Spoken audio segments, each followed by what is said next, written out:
کہ آپ کے گھر میں آپ کی بہن یا بیٹی کی شادی ہو اور ایسا معلوم ہو کہ آپ ساری چیزوں کا انتظام کر لیا، بارات بھی اب آنے کو ہے، لیکن پھر خبر آتی ہے کہ اب بارات آدھے راستے سے واپس جا رہی ہے، اب نہیں آئے گی، تو اب اس وقت سوچ کر کے دیکھیں، کلپنا کیجئے، ایک صرف تصور کیجئے کہ آپ کے اندر اس وقت کیا کیفیت ہوگی کہ آپ کی یہاں آنے والی بارات بیچ راستے سے ریٹرن جا رہی ہے۔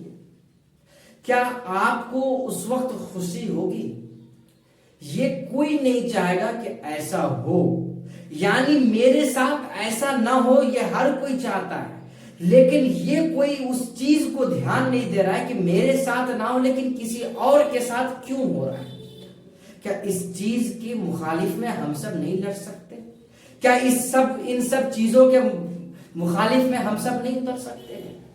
آج میں ان لڑکیوں کے باپ سے بھی پوچھنا چاہوں گا، کیا آپ کے یہاں جو بھیکاری پہلے آپ کی بیٹی کا ہاتھ لینے آیا تھا بھیکاری بن کر کے، کیا آپ کو اس وقت سمجھ میں نہیں آیا تھا کہ جو بھیکاری بن کر کے یہاں آپ کے یہاں آئے ہو ہاتھ مانگنے، اور جن بھیکاری کے ہاتھ میں آپ ہاتھ دے رہے ہیں، کیا وہ خیال بھی رکھ سکتا ہے؟ کیا جو خود بھیکاری ہو وہ آپ کی بٹیا کا خیال رکھ سکتا ہے؟ ایسا ہو سکتا ہے کیا؟ نہیں ہو سکتا۔ جب آپ جانتے ہیں کہ جو بھیکاری ہے وہ نہیں خیال رکھ سکتا تو آپ اس وقت ایکسپٹ کیوں کرتے ہیں؟ پہلی بات۔ اور دوسری بات، ان بھیکاریوں سے پوچھنا چاہوں گا کہ اگر تمہارے اندر وہ طاقت، وہ قوت، وہ تمہاری اوقات نہیں ہے کہ تم کما کر کے کچھ کر سکو، تو تم جس دوسرے راستے کو اختیار کیے ہو بھیک مانگنے کا، آپ کو معلوم بھی ہے کہ جس بھیک مانگنے کا راستہ آپ نے اختیار کیا ہے، اس بھیک کے چلتے میں آپ ایک بھیکاری کی وجہ سے کتنی لڑکیوں کی زندگی برباد ہوتی جا رہی ہے۔ آج جو لڑکیاں کاندھوں پر بوجھ بنتی جا رہی ہے ماں باپ کے، وہ صرف یہ ہے کہ ان کے پاس پیسہ نہیں ہے کہ وہ جہیز دے سکے، اور یہی وجہ ہے کہ آج ہر کوئی لڑکی بچی پیدا ہونے سے اپنے گھر میں ڈرتے ہیں۔ کیا اس چیز کو آپ ایکسپٹ کر سکتے ہیں جب ہر کسی کے مائنڈ پہ یہ ہو؟ اور آج آئے دن ایسی بھی خبر آتی ہے کہ بیٹی پیدا ہوئی تھی، باپ نے اس کا گلا دبوچ کر کے اسے مار دیا۔ کیا آنے والے وقت میں یہی حال رہا تو جہاں تم بھیک مانگنے کا آج ایک نیا راستہ جو تم نے اختیار کیا ہے، کیا اس راستے پہ تم چل بھی سکتے ہو؟ کیا تم نے اس دین کو بھول گیا کہ جب حضور صلی اللہ علیہ وسلم کے آنے سے پہلے لڑکیوں کو زندہ دفنا دیا جا رہا تھا؟ کیا آنے والے دن بھی آپ یہی دیکھنا چاہتے ہیں کہ اب لڑکیاں اس قوم میں نہ بچیں؟ میں ان لڑکیوں سے بھی پوچھنا چاہتا ہوں جو آپ کے یہاں بھیک کے لیے آتا ہے، آپ ایکسپٹ کیوں ہوتے ہیں، کیوں تیار ہوتے ہیں؟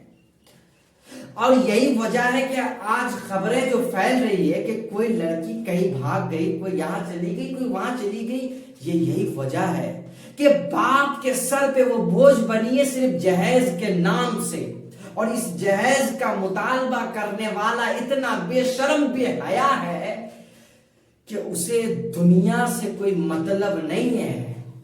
وہ یہ بتلانا چاہ رہا ہے، وہ بتلانا یہ چاہتا ہے کہ دیکھ میں بھیکاری ہوں، تم دنیا چاہے مجھے لاکھ کچھ کہہ دے، میں اس سے باز آنے والا آدمی نہیں ہوں۔ کیا میں ان لڑکیوں کے باپ سے بھی پوچھنا چاہتا ہوں جن کے ہاتھ میں آپ اپنی بیٹیا کا ہاتھ دے رہے ہیں، کیا وہ اگر بھیکاری بن کر کے آپ کے یہاں آیا تھا، آپ نے جب ساری چیزوں کو دینے کے لیے ایکسپٹ کر لیا، آپ نے وہ ساری چیز دینے کے لیے آپ نے جب مان گیا، تو کیا آنے والے وقت میں وہی اس میں ایک دو اگر چھوٹ جائے تو یہ طلاق کا معاملہ نہ پہنچے؟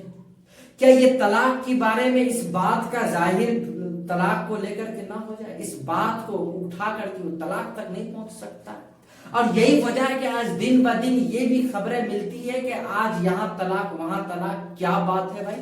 تو بات صرف اتنی سی ہے کہ ہم نے یہ مانگا تھا، انہوں نے یہ نہیں دیا، یہ دے دیا۔ تو کیا آپ نے پھر اگر کوئی ہر کچھ دے ہی رہا ہے بھیکاری کو، جہاں کسی کی یہاں زمین بیچ کر کے، گھر دوار بیچ کر کے جب ساری چیزوں کو آپ اپنی بیٹیا کو دے رہے ہیں، تو کیا کفن صرف اپنے ان بھیکاری داماد کے لیے چھوڑ دے رہے ہیں؟ کیا آپ یہ دنیا کو آپ بھی یہی بتلانا چاہتے ہیں کہ دیکھو ہم نے اپنی بیٹیا کو، داماد کو سب چیز دیا ہے، حالانکہ میرا داماد بھیکاری ہے، صرف میں نے ان کے نام سے کفن چھوڑ دیا ہے؟ اور اگر نہیں تو میں یہ بھی کہنا چاہوں گا ان بھیکاریوں سے اور ان لڑکیوں کے باپ سے بھی، اگر بھیکاری آپ کے گھر میں آئے سب چیز دینے کو اگر آپ تیار بھی ہو رہے ہیں، تو سب سے پہلے کفن قبول کروائیے کہ لوگ اگر تم سب چیز یہاں سے لوگے تو صرف کیا 2 گز کفن تمہارے حصے میں چھوڑ دیں گے؟ پالے پوسے ہم، شادیوں کا اخراجات اٹھائے ہم، تمہاری پوری زندگی کا خرچ اٹھائے ہم، صرف تم نے کیا 1000-2000 کا کفن دینے کے لیے اس کے نام کا چھوڑ دیا؟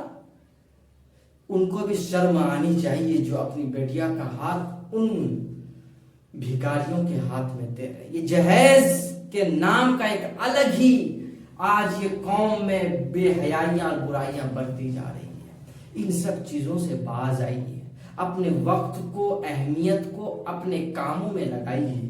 یہ بھیکاری والے حال کو، لباس کو اتار دیجیے، چاہے وہ کوئی بھی بھیکاری ہو۔ میں یہ نہیں کہتا جو صرف جو جاہل لوگ ہیں وہ بھی، جو پڑھے لکھے ہو، عالم ہو، مولانا ہو،